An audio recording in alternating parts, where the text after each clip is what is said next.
చేయడం కాదు కదా. ఇప్పుడు నేను డెత్ సర్టిఫికేట్ అడిగా, బర్త్ సర్టిఫికేట్ అడిగా, యూనివర్సిటీలో మార్క్ లిస్ట్ అడిగా, యూనివర్సిటీలో సర్టిఫికేట్ అడిగాను, అప్పుడు నాకు ఇచ్చేస్తే నువ్వు కరెక్ట్.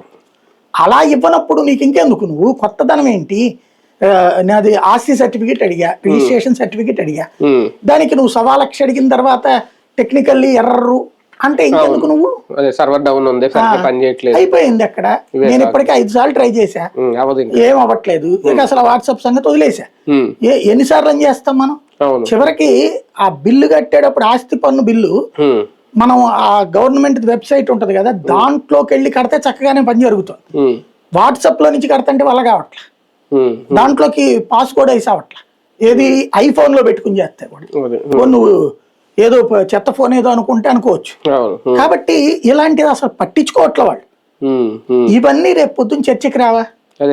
బేసిక్ గా పవన్ కళ్యాణ్ తను చూపుకుంటున్నదల్లా నాకు అనిపించింది ఏంటంటే, నెక్స్ట్ వ్యూహం అతను పన్నుతున్నది మనకి ఆంధ్ర వాళ్ళకి తెలంగాణ అంశం మీద ఒక కోపం ఉంది అప్పటి నుంచి కూడా. తర్వాత 10 ఏళ్లలో మనల్ని ఎవరు ఏ ఇబ్బంది పెట్టకపోవడము, ప్రశాంతంగానే అక్కడ ఉండటము. మొదట్లో అయితే ఇబ్బందులు ఉన్నాయి, ఇప్పుడు ఆ ఇబ్బందులు తగ్గిపోయినాయి, పీస్ఫుల్ గా ఉంది. ఇక ఆ ఎమోషన్ లేదు. వాస్తవంగా చెప్పండి, తెలంగాణ ఎమోషన్ తగ్గిపోయింది, ఆంధ్ర ఎమోషన్ తగ్గిపోయింది.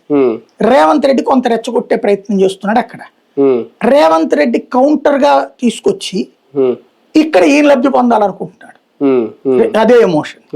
ఇప్పుడు 12 ఏళ్ల నుంచి 13 ఏళ్ల నుంచి 12 ఏళ్ల నుంచి ఎన్నో అవమానాలు ఎదుర్కొన్నాను అన్నాడు పవన్ కళ్యాణ్. ఎవడు అవమానించాడు ఆయన్ని? నువ్వు మొదట రాజశేఖర రెడ్డి పంచలోడ తీసుకొడతానంటివి, లేకపోతే ఇంకోటి చేస్తానని నువ్వు చెబుతావి. అప్పుడు వాడు అవతల